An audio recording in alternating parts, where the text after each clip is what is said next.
After 16 years, Maserati is back in the supercar game with the all-new MC20, which was just announced in their hometown of Modena, Italy. Let's take a quick look into the MC20, what we currently know about it, and why we should be excited for this new mid-engine Italian supercar. This is a Velocity Crew quick look, and as always, if you enjoyed the video, please click the thumbs up below and subscribe if you want to be notified when I put out new content. And with that, let's get on with it. The MC20, which stands for Maserati Corsa 2020, is the first true supercar that the manufacturers created since the legendary MC12 back in 2004, which, if you don't know about, it was essentially a reskinned Ferrari Enzo with a longer, wider body and a big wing. And when I say long, I mean long. This thing was almost as long as a modern day S-Class. And for those wondering, MC12 stood for Maserati Corsa V12, which, you guessed it, was because of its V12 engine.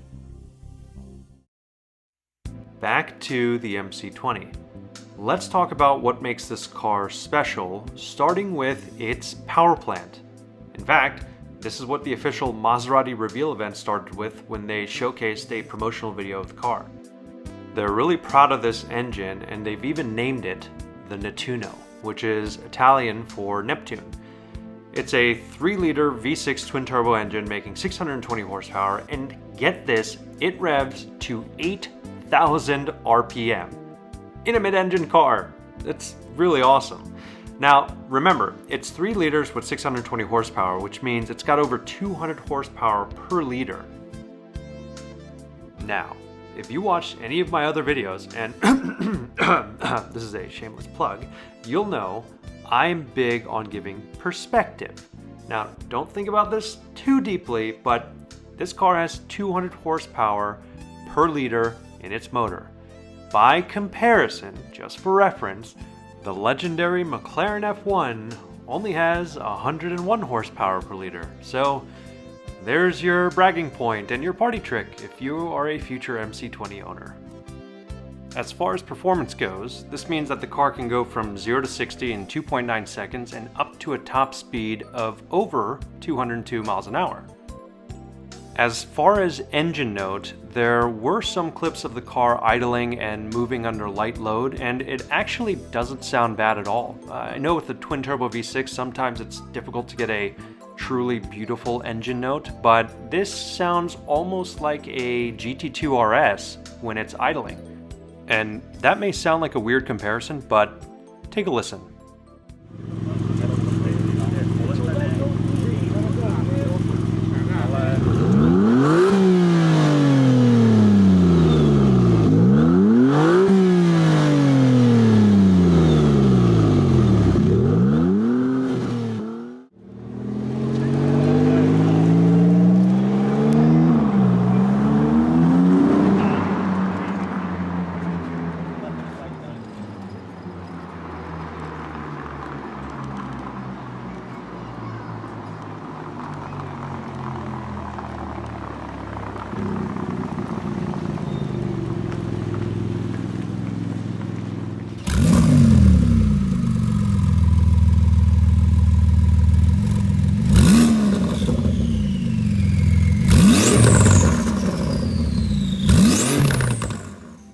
Okay, roast me in the comments, but at idle they do sound somewhat similar, but when it comes to revving, it's much less of a comparison.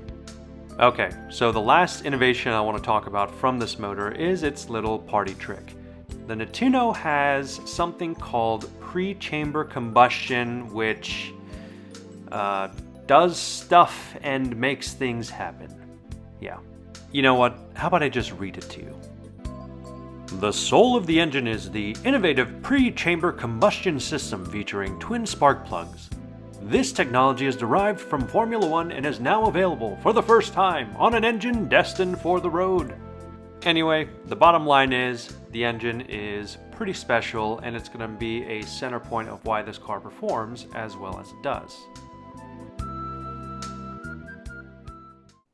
The next thing I want to talk about is exterior styling. And yes, before you guys all say it, it does have doors that go up.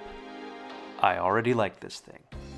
But what's really interesting is for years, people were theorizing and developing renders of what they thought this car was going to look like. In fact, they didn't know if it was going to be the next Gran Turismo, if it was going to be a new Alfa Romeo 8C or a 6C, or if it was going to be something completely new from Maserati.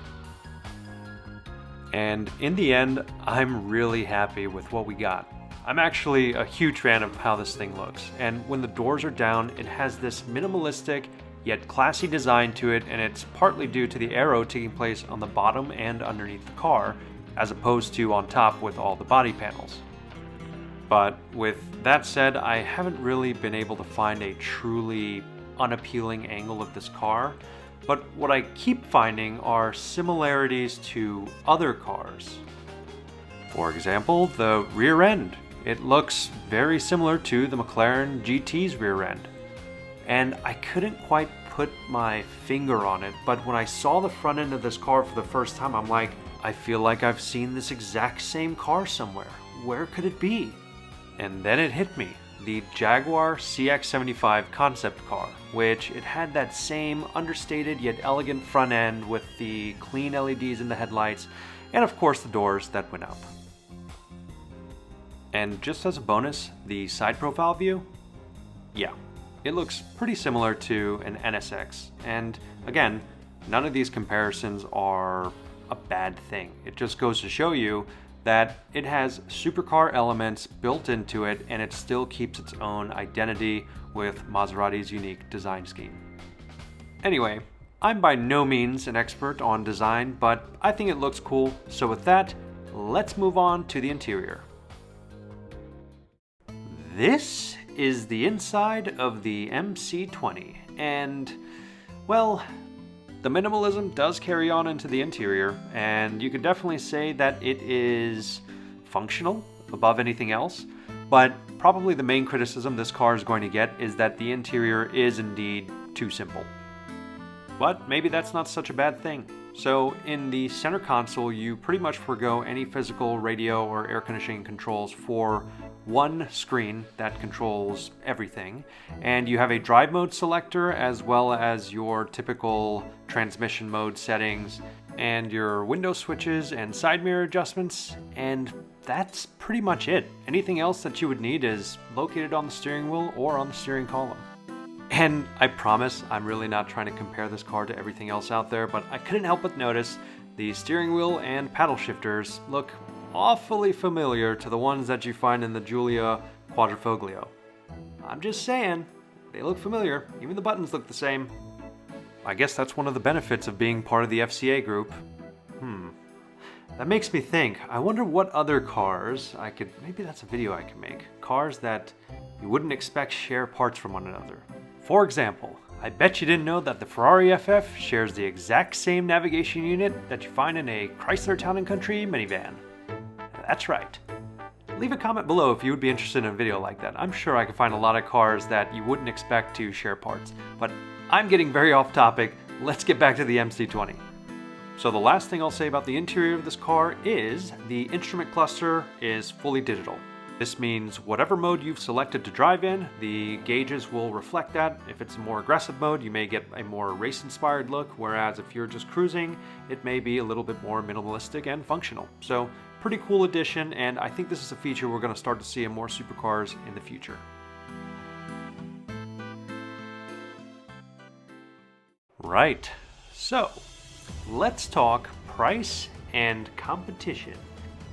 Now, Maserati didn't give out exact pricing estimates for this car yet, but Car and Driver put some together for each one of the different trim levels offered, and based off of the performance and where they want to put this car into the market, I think some of these may be close to reality. So naturally, as a devil's advocate type of individual that I am, I'm wanting to know, let's just consider the base price of the Gran Lusso model at $195,000. What can I get in that same price range? Well, let's take a look. Starting with our most affordable option, we have the Audi R8 V10, which comes with 610 horsepower, a raging V10 motor, and it starts at just $177,000. Next is the McLaren 570S, which has a twin-turbo V8. It has 562 horsepower, but it's very light. It can do a lot with that 562, and it starts at $192,000.